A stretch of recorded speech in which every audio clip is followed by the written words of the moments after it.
When you're here before, couldn't look you in the eye.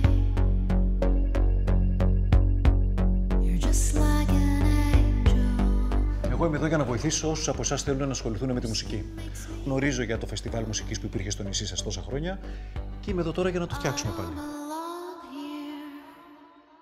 Ορέστη, και πότε τα παιδιά μας, ο Αντώνης και η Κλέλια.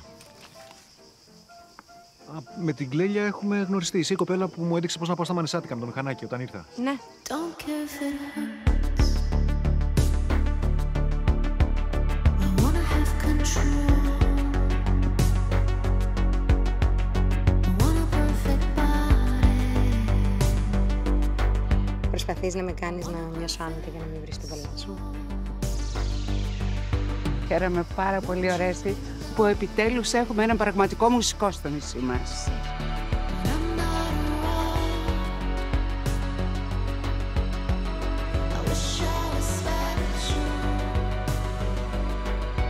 Ένα πες μου, ένα πες μου!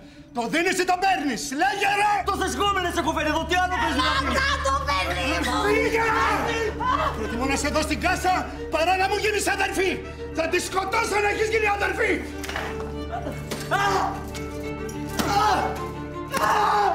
Είναι τόση η άρνηση που έχουμε σε κάποια πράγματα, που η βία είναι η πιο εύκολη αντίδραση και επιβολή.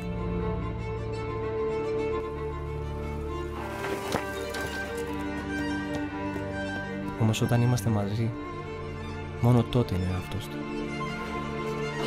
Βοήθεια!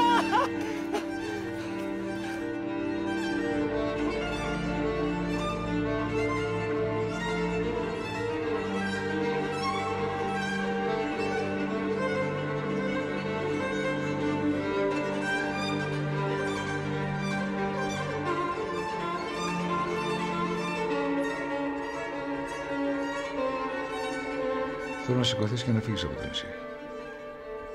Και να μην ξαναπλησιάσεις την κόρη μου.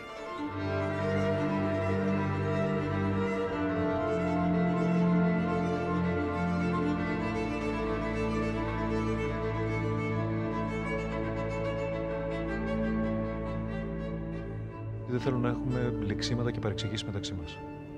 Μην ανησυχείς. Πιστεύεις ότι θα το καταφέρουμε? Έχεις το λόγο μου. Οκ. Αν θέλεις μπορείς να παίξεις. Έτσι κι αλλιώς δεν πρόκειται να έρθει κανένας.